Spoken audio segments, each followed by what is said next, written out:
It's Wednesday, October 16th, and it's Throwback Wednesday, right? Is it Throwback Wednesday? It's Throwback Wednesday, which means we got a rewind from Cooley. Plus, I will get into the most influential wrestler of all time that you might not know is the most influential wrestler of all time. This is Wrestling with the Homies. Let's get it.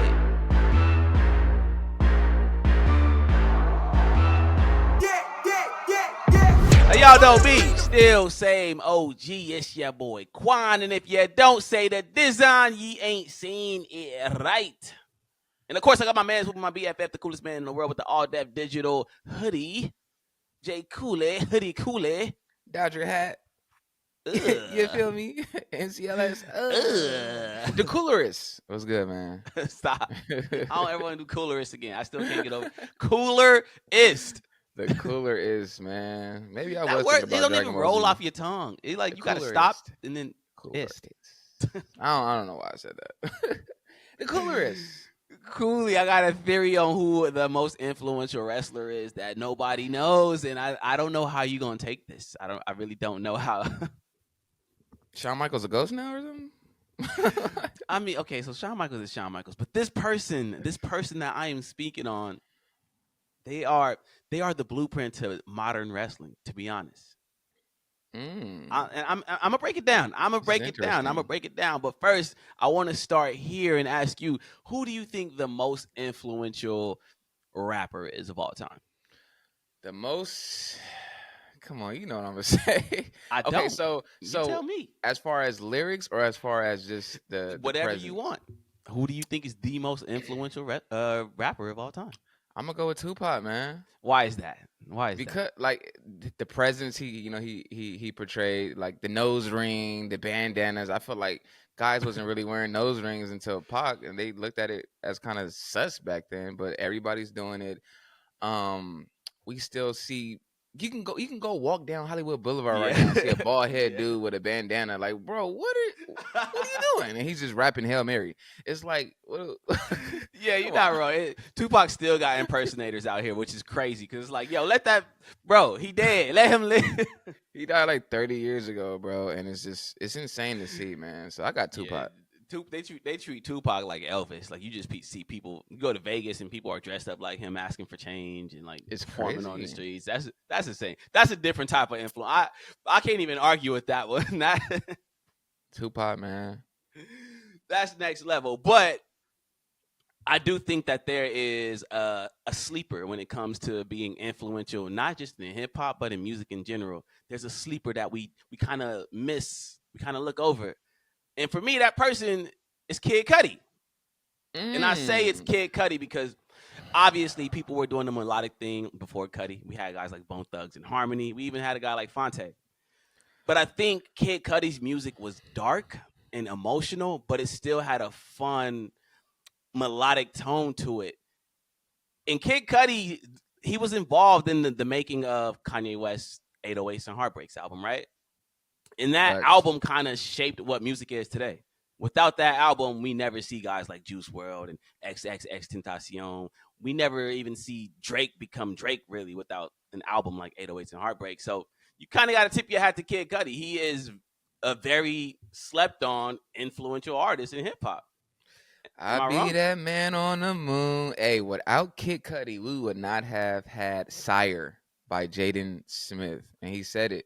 He said Kid Cudi was his inspiration for that whole album. So you might be on to something, man. But I can't let you do this. I can't let you do this. You don't think Kid Cudi is influential? I do, but we're talking about the most. Is that your most? Oh, no, not okay, at all. Okay, not at all. We're just talking about sleepers. All right, fine. That's fair. Okay, cool. We talk about most influential. We got guys like Chief Keef who kind of shaped the sound of the Chicago, like that Chicago drill era, bro.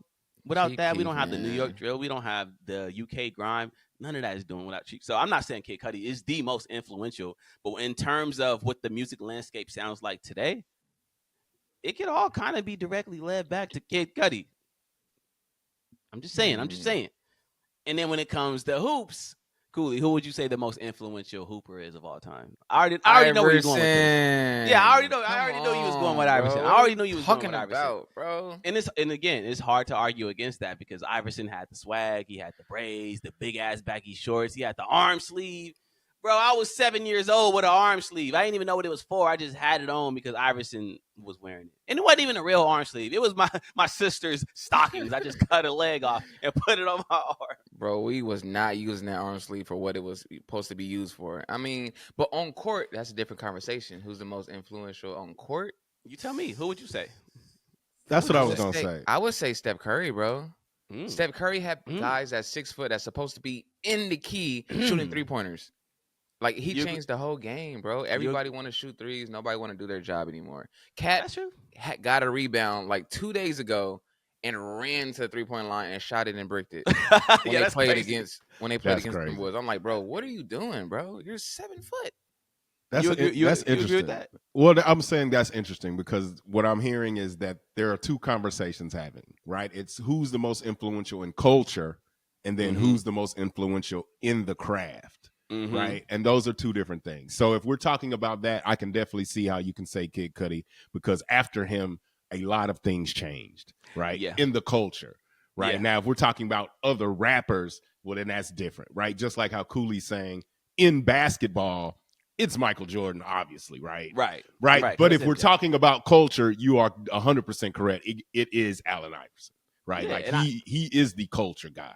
Like facts. And I definitely agree with that. But what if I told you that there was a guy playing exactly like Allen Iverson, playing exactly like Steph Curry, playing exactly like Kyrie Irving in the early 90s?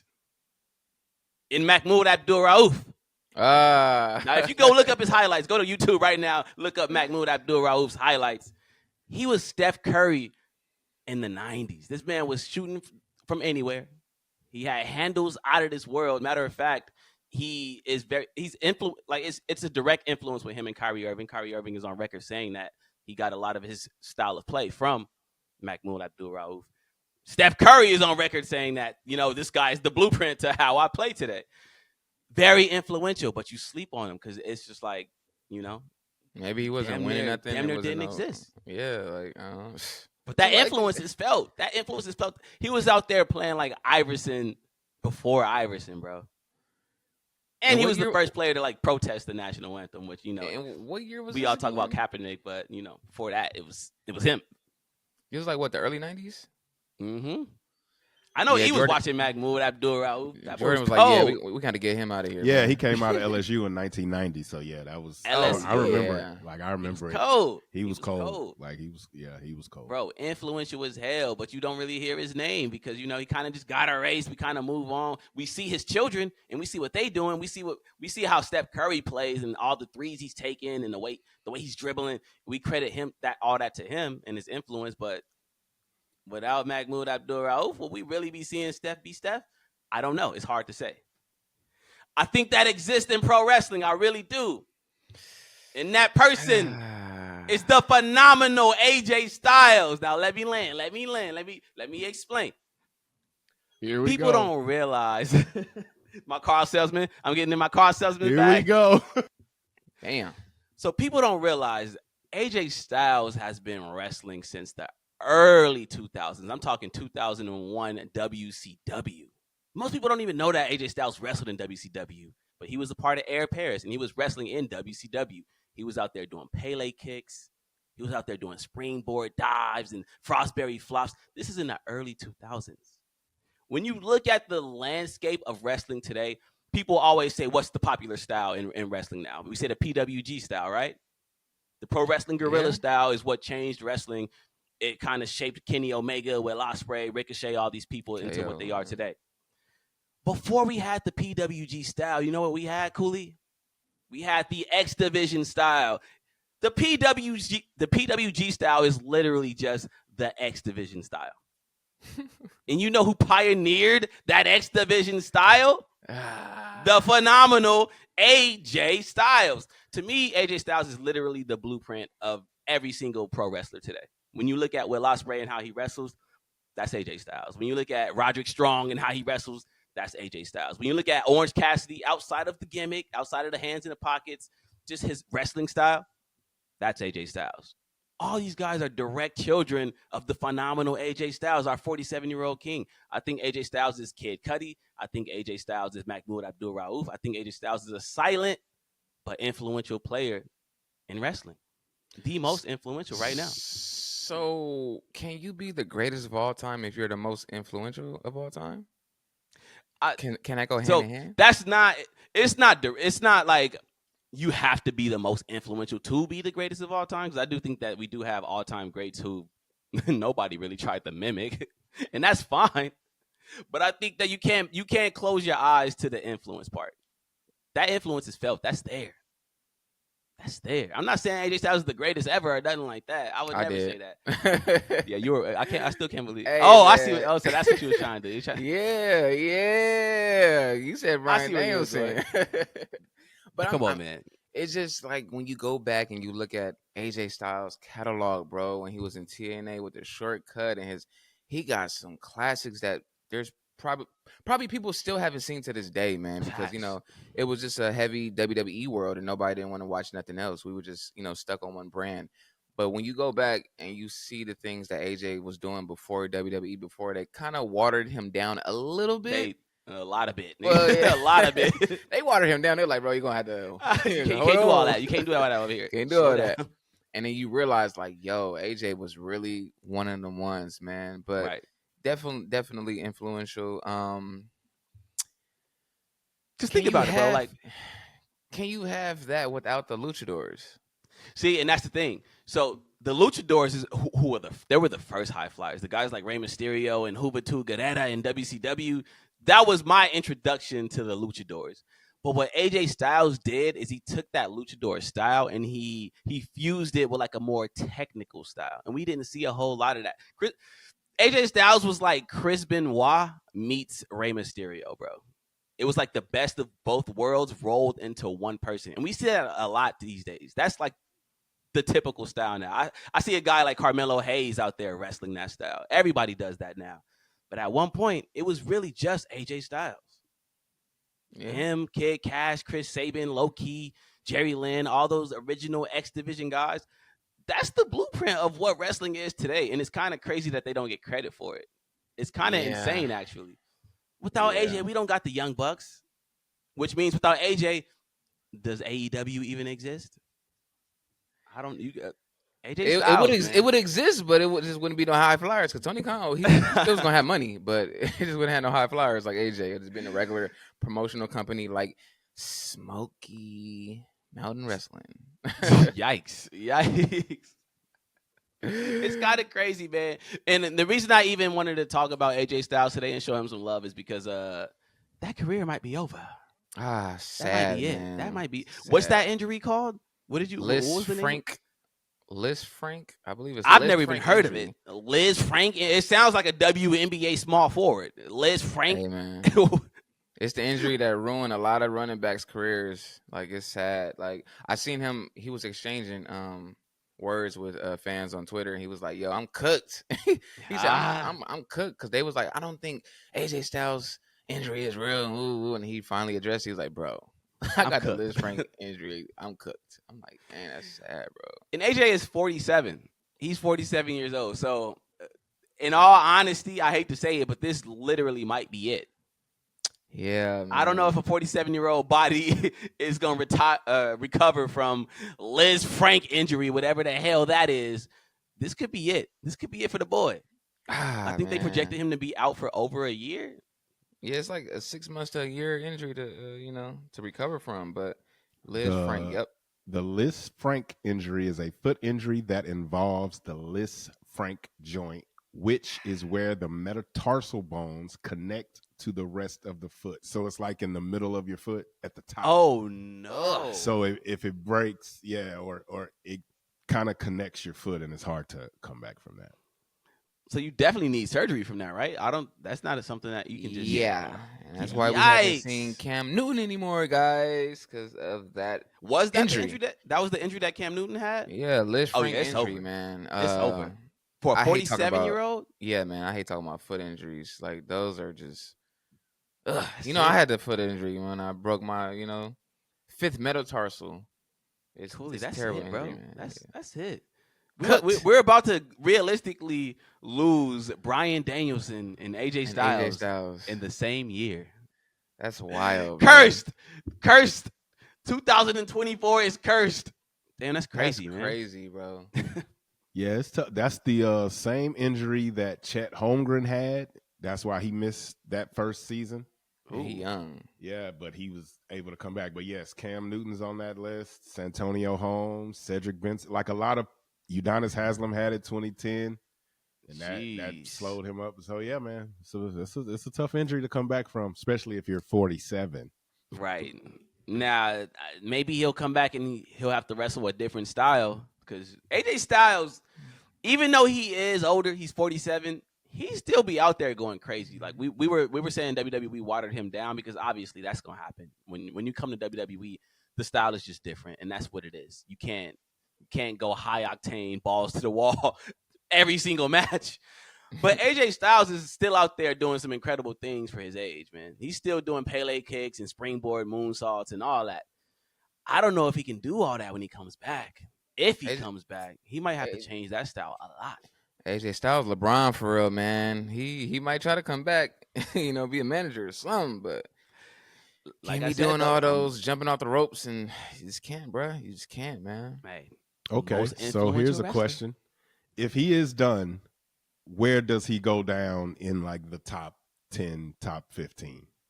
Like obviously terms of- in terms of of all in-ring? time, right? Like memory, legacy. Like obviously we're here for the influential, right? He does the thing.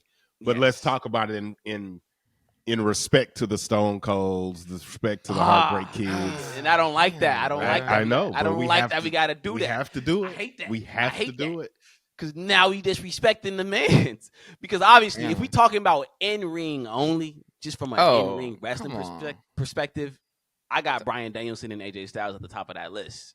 For sure. But if we mean overall, in terms of like everything, AJ might fall out of that top 10, to be honest. He's probably top 30. Damn, 30 Overall. That sounds so disrespectful. Cooley is not No, having. but you gotta understand, there's like thousands of wrestlers. Top 30. Yeah, it's so many. It's so many. And I do think that AJ Styles is the most influential of this current generation. But this current generation ain't the be all end all of wrestling.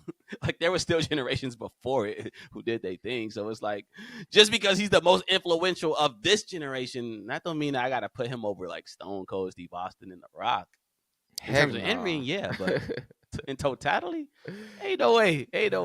Why you got us disrespecting AJ Styles, man? After I showed him all this love, his career over. Now I gotta put him outside of the top I'm just 10. asking questions. Like I don't think AJ is gonna go out not on his own terms though. I really I think, can see it. He's gonna have to have that last match. not a guy like AJ. Who would you want that to be against?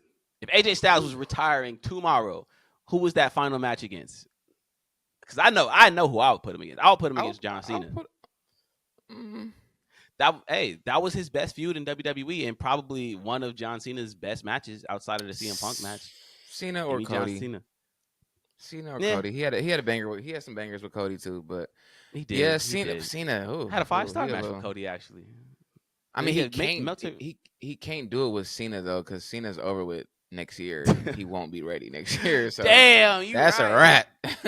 What we really need is them to run back that TNA 3-way match between him, Samoa Joe, and Christopher Daniels. But we know that's not happening. But Bro, I watched that match a couple months ago. I was like, what is this? So great. It don't get better than that match, bro. It don't. Like, it what really is don't. this? Yeah. Although that 3-way at AEW with Ricochet, Will Ospreay, and Takeshita, it was kind of close. Heck no, man. IGN has AJ Styles at number 24 all time, right? But they also have Bryan Danielson at number 23. So, that's a tough list. That's a tough list. That's a tough list. Now here's my question. They have Edge at 17. Oh yeah, throw that list in the trash. Okay, that was gonna what? And that's what I was gonna say. So, are you cool? Where do you flip AJ, and do you feel like AJ is higher than Edge? Yes, For absolutely. Sure. Okay. Now I do think that people might rank Edge above AJ only because Edge most of his career was spent in WWE, And a lot of people, for most people, WWE is the be all end all. So for them, AJ Styles' career didn't even begin until he was in WWE. But for me, who watched AJ Styles in TNA, who watched all those X Division runs, I gotta rank AJ way above Edge. Edge ain't even coming close to my top 10. I'm sorry. Ain't no way. Ain't no It is way. it is what it is. Yeah. It is what it is, yeah. Edge way harder than AJ. It's crazy. And Bryan Danielson, bro. Right? Like, who made that? I want to know who made this list so I can yell It came at him, out bro. this year. That list was Oh, Edge, the rated R superstar Adam Copeland over Bryan Yikes. Danielson and AJ Styles. I don't even want to ask or CM Punk ranks. They probably got CM Punk he at was 21. Oh, Mm. so they got Edge above CM Punk? That's crazy. All right, so I want to let y'all. Well, listen. Here's the thing, man. It's in totality. So you have to think about the things that happened before you started watching wrestling, right? Like there's a lot of things in there. I'm not just gonna shoot down the list, but I would make some changes, me personally. But also, it's doing an all-time list is very hard because wrestling is very subjective. It's subjective because it's fake, right? Because Yeah. obviously, if we're talking about talent, well, then you have to put AJ Styles way higher. But then AJ Styles also wasn't privy to the best booking most of his career. You know what I mean? Like he was in subpar promotions most of the time. If we're comparing, right? Disrespect. To I'm just saying in regards to the Crazy. list. I'm just saying in regards to how people make the list. Like you said, if WWE is the NBA, and then you got a dude from the ABA who's cold. Well, you know, he wasn't in the NBA, so it's like people look at it differently, right? So that's why the list is kind of strange. But I didn't like the Edge above AJ Styles. Like literally, I was like, what? Like, and that's me seeing Edge's whole career. Like I watched it. Nah. And then a lot of these shout out to Edge though. He's one of the facts. But also a lot of these lists be in kayfabe, so they take like title runs exactly. And so it's like if Edge is a 14-time world champion or whatever, and AJ only been champion 4 times, then I'm gonna rank Edge above AJ Styles. But for me, it's like I already know that's writing anyway. Whoever Triple H or Vince McMahon or whoever's in charge wants to be champion is gonna be champion. So I can't really count the title runs like that. Yeah, man. Like Jack Swagger is a 1-time world champion. You know how many wrestlers there are that have never won a world championship, and I would rank way above Jack Swagger. Sami Zayn. I would say Kevin Owens, but he won a champion. Xavier Woods. Xavier Woods has never been champion. You telling me that I'm gonna rank Jack Swagger above Xavier Woods because Jack Swagger was world champion? Nah, we ain't doing that. Alberto Del Rio, like, come on, man. But I want to hear from y'all in the comments, man. Where does AJ Styles rank amongst your all time? And is he the most influential wrestler of this generation, or am I smoking meth? let me know. Anyway, Cooley, though, we got a rewind. Ain't we here for a rewind? It's Throwback Wednesday, not Tuesday, a Wednesday. We got a rewind. Oh, wow. Don't ever do that again. Yeah. Don't ever make that noise again. Let's get to it, man. Where is my music? There we go. Welcome to another Wrestle Rewind. And just like Ahmad's intro, I want to go way back. Check this out. 25 years ago on October 8th, 1999, a pretty infamous awful segment was aired on ECW with Tammy Sunny Sytch, narrated by Paul Heyman himself, showing clips of her in Smoky Mountain Wrestling in the WWF. First of all, how did he get these clips to air? Do he have the rights to that? I don't know. Anyways, first off, she's slurring her words while talking about being sexualized in the wrestling industry, her drug abuse, lost loved ones, and suicidal thoughts. She even cried for a moment. It was nasty, yo. This was a little too real for wrestling at the time. I mean, you really can't get more exploitative than this. Mind you, she was only 26 at the time, and just looks worn out from the hard life. Why did Heyman air this? I don't know what purpose it serves, because it definitely didn't come from a pure place. Fast forward to 2024. Sunny is currently serving a 17-year sentence. This did not age well. Qwan, my brother. What was Mr. Paul Heyman thinking of airing this footage? Because we all know Jim Cornette was pissed at the guy. And after this whole segment, her career went down the drain. She was fired with her then boyfriend, Chris. And it was just nasty. It was nasty work, man. It was nasty work. So I'm going to be honest with you. I don't think Paul Heyman was thinking. So we had a conversation before this podcast. Paul Heyman is a genius. He is one of the greatest wrestling minds ever, one of the greatest bookers ever. But he didn't seem like he was always the best person. Because running an angle like that promo on your TV, that was exploitive as hell. Now, I can see a world where Paul Heyman felt like maybe he was trying to humanize Tammy in a way.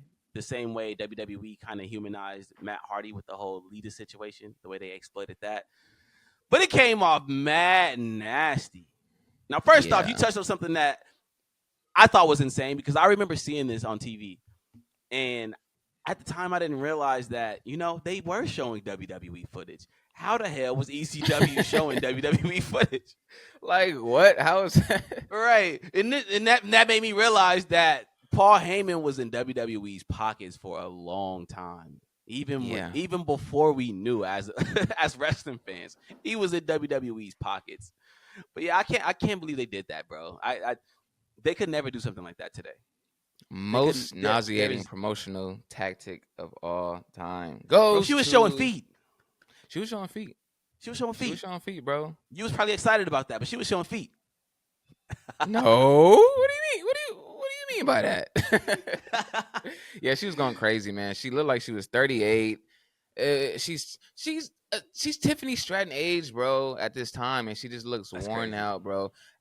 For those who don't know, she was going through a lot back then. Drugs. They would catch her in locker rooms shooting up in bathroom stalls. Her boyfriend, yeah, bro. They would catch her in stalls shooting up. She was getting, passed around in a locker room, like the European title. Yeah, man, she was Nate Robinson for real. Like, it's crazy. That's tough. Crazy, man. Yeah, it's tough. And then she eventually got fired. She got let go, and then she was washed after that. Tried to come back, but then fell right back down, and now she's in prison for a long time. Drugs, and sucks. This was at a time when around the time when Chris Candido had passed away, right? Yeah, yeah. So they had her doing this after he passed? No. Or was it before? After. He passed after. Okay. Yeah. I was about to say, dog. He passed in early 2000s.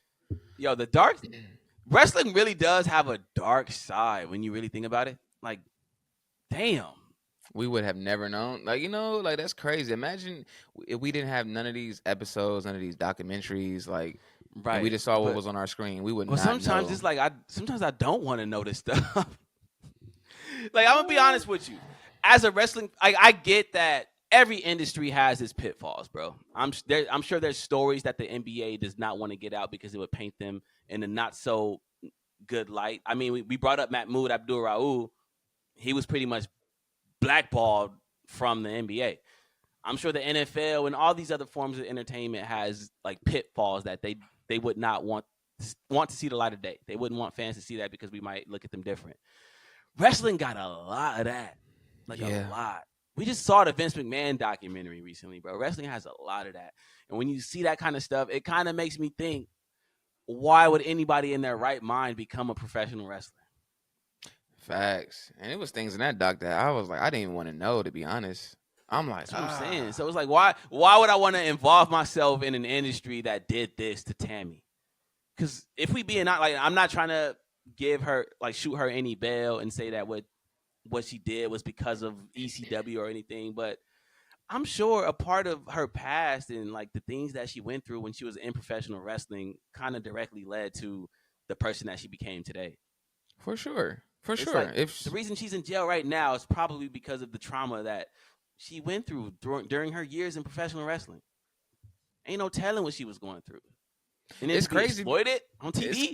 It's crazy because if she didn't get into wrestling because of Chris, who knows what route she would have took? She probably would have never got introduced to the drugs and stuff like that because he brought her in. So it's just like, wow, bro. She And would be a model. She would have been living her best life. Who knows? she was like, Pro wrestling. Pro wrestling. she was dragged Trish her Stratus down. before Trish. Like, What as far as was the she look one and of- stuff. She might have been like the first valet, like for real. Like obviously we had like Miss Elizabeth and all that, but like that new generation of Sable and Yeah. didn't she come first? She might have came I first. think Or her Sunny and was Sable first. were just like Ooh. side by side. They had beef, bro. I'm sure. Yeah, it was hot. 'Cause Yeah, they were probably yeah. the only two beautiful blonde bombshells in the industry. So I'm sure Yeah. it was beef. It was like, Yeah, no, I'm man. the one. No, I'm the one. I get it. Yeah, Damn, man. pro wrestling. Nasty bro. word. Nasty Pro word. wrestling, the nasty underbelly of pro wrestling. Yikes! Yeah. Yikes. And we gotta talk about this and go watch that, and then after that we gotta go watch AEW and just yay wrestling flips. Oh man. Flips. Crazy. More flips. More flips. Simone Biles. Right? Oh, come on. We're laughing, but it's like it's not funny for real. It's like damn, pro Yeah. wrestling is nasty, but we love it. We love it. Yeah. We love it. What did y'all think of that? Have y'all ever seen that Sunny promo at home? If y'all have, let me know what y'all thought of that, because that was crazy. I had to go back and rewatch it to prepare for this segment, and it was nasty. It was very nasty. I'm shocked that Paul Heyman put that on TV, but then again, Paul Heyman was putting anything on TV at that point. Yeah. So. Paul Heyman's a wild man. So I guess go watch it. It's 5 minutes. That's a part that's interesting to me. Is like that era was very shock jockey, right? Like obviously ECW. That's what obviously ECW is ECW, and they're catering to a very specific demographic of person who is like, I want to see the most ridiculous, crazy, dark thing I can. I can't. Like, how many women? What's the percentage of men to women in that audience? You think, right? Like, it was ECW was a wild time. Man. Like ECW was a wild time. Like, yeah. And so you kind of think about, man, Paul Heyman was wild for that, but that whole that was the universe. You know what I mean? Like, right. I'm not giving him a pass at all, but that universe was a wild universe to play in, man. Right. Yeah, I can only imagine. And ECW came at the perfect time. It came at a time when like the world wanted counterculture. We were tired of all the clean cut, milkman image, the Superman image. We hated that, and ECW was counterculture. It gave you the underbelly of pro wrestling, and people flocked to it. So I wonder if something like that will work today. Like I say it wouldn't, but at the same time, it's like I know there's a lot of people who are sick of like woke culture. They're tired of the equality, they're tired of the woke culture just being in their face, and they might flock to something like a ECW, something that's counterculture, something that feels like you're not supposed to be watching it. But it feels then again, dirty just tuning in. Like, well, we live in this sensitive era, though. At the same time, that's what I'm saying, and that's why I feel like something like that could work, because we live in a sensitive era, right? There's a lot of people who are tired of it. You see them push back, and I honestly feel like that's why guys like Donald Trump end up getting elected, because there's a segment of people who hate certain things, and they flock to anything that seems like it's countering what they hate. Yeah. So we'll see next month.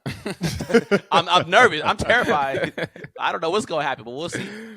But I feel like I almost feel like a wrestling promotion like ECW. Hey, I mean, in AEW, they out there throwing people on center blocks and sticking needles in each other's mouths. People flocking to that. Maybe people are just they want counterculture. They're tired of the clean cut WWE way. They want something different, something a little more edgier, something that feels like I shouldn't have the TV on this channel because it's wrong. Maybe.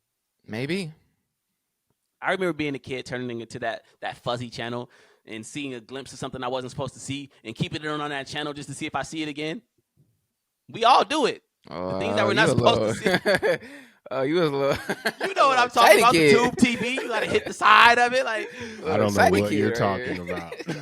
Nah, y'all know what I'm talking about. It's just like, it's something that's innately in us.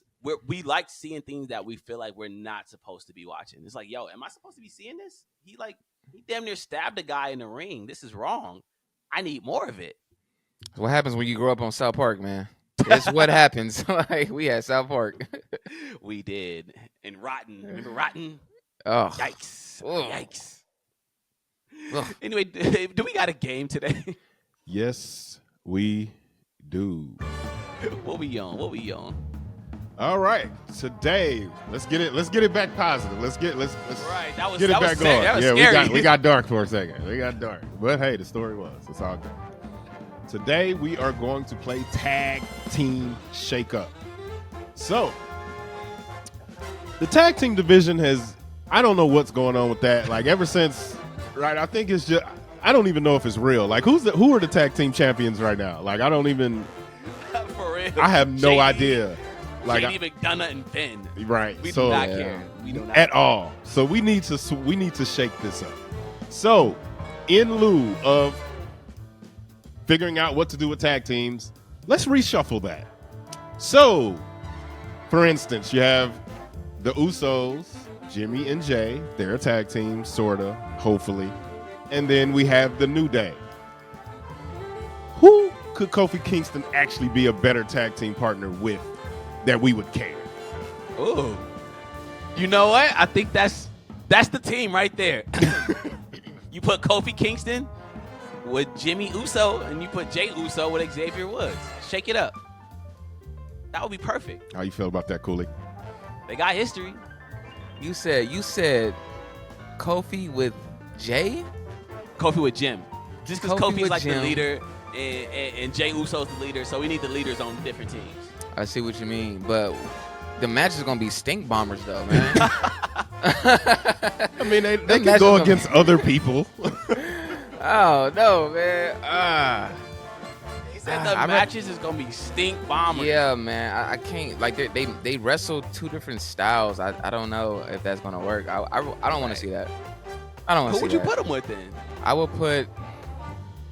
would put Jay with. Damn. Somebody from the family. Tamatanga. Nah, man. Jacob Batu. I would put Jimmy with Tamataga. There you go. Because comedy-wise, off the roof. And I feel like they can come up with some incredible, dual moves for sure. But comedy-wise, off the roof, bro. Them dudes is that would be hilarious. hilarious. Yeah. No, I agree with Who that. you putting Kofi with? Odyssey Jones. Oh, whoa. Why I'll put do you Kofi. keep bringing up? Let him finish. Hey, man, Shorty got a real case. Let him figure that out. I'll put Kofi with Solo. Okay. I'll put Kofi with Solo. That's an odd pairing, but all right. It's very odd, but let's see. Let's make it do what it do, like Jimmy Fox says. All right. And so the Viking Raiders have returned. What are they called now? War what- Raiders. War Raiders. The, Let's the go. War Raiders. Yes. Does that tag team work, or would you split that up? No, it works. Oh, I thought you were saying it don't work. I was like, No. what? I wouldn't split it up. It works. Them guys are incredible together. They just needed They just needed to get away from that Viking thing, and Yeah. Well, who do they need to go against? The real issue is there's nobody for them to fight. They too big. They too damn big, and it don't look believable when they be out there selling for everybody. So yeah. the only real team they can go against is the Authors of Pain. But we're not interested in the Authors of Pain right now. So, hey, I would split the War Raiders up right now. Why not? I like them. But for the sake of the game, if Ivar was tag teaming with Bronson Reed, yo, do you understand that tag team would be unbeatable? Unbeatable. Now, Eric, I don't really know who to put Eric with because he kind of just there, to be honest. We all love Ivar. Eric is cool, but he's not Ivar, so. But Ivar's the one. He does moonsaults and he's 500 pounds. Like, come on, man. What we doing? Hey, man. Another bloodline wobbler. I'm putting the new bloodline against the War Raiders, man. I feel like that will go. But which I can blood? see it. Is it Tamatanga and Tanga? No, Loa, or it are you gotta putting be Fatu in Jacob. there? It gotta I knew be it. Jacob I knew Fatu, and I will put it with Solo, only because Tama and Lo they don't give that aggressiveness style to me, and I feel like they would get squashed pretty much. I don't even know why they have the titles. Yeah, I definitely will say that the War Raiders versus Solo and Jacob will be fire. It's a banger. That man. definitely will It's be a banger. fire. You're not wrong about that. It's a banger.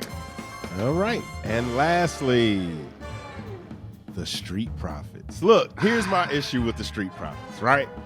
We all love the Street Profits, but at this point, it's really just the Montez Ford show until he can go do his own thing. So we're just kind of dragging Angelo along at this point. And I'm riding with him, but let's figure out something else to do. So what are we doing with the Street Profits? We're changing them with Private Party. What? No. They really Private Party with more body fat, bro. It's crazy. They really people. are. They're the same people, bro. But hey, Yeah, that's pretty good. That's funny. I am splitting Street Profits up. It's long overdue. How are you doing it? How are you doing it? So we gotta put Tez with somebody else. We can't just have him go on his little solo. What? No, I think so. I think Tez can go do his own thing now, but we have to figure out something for Angelo to do. So this is what I'm doing. We just acknowledged it on this podcast that it's the Montez Ford show, right? And Ted or Angelo Dawkins is kind of just the sidekick. He on the side, he in the background. If that's the real life dynamic of how fans view it, play into that.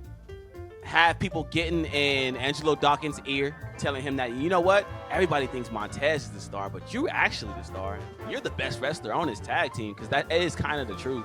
He really is the best wrestler in ring on that tag team. So have it get to him and have him turn on Montez and finally stake claim like, no, this is my show. This ain't the Montez show. This is my show. And now we got a heel and a baby face. They can battle it out. Montez comes out on top as a baby face, and now Montez goes and does his thing on Raw. Angelo Dawkins can stay on SmackDown with B-Fab, and boom, we got 2 stars. And no tag teams. I would do. This might sound sick as heck because I'm a sick guy. I would put Angelo Dawkins with Grayson Waller. I would put Angelo Dawkins with Grayson Waller, and revive a little Dudley Boys type thing. One was great in ring and one wasn't. I didn't know where that was going, but good for you.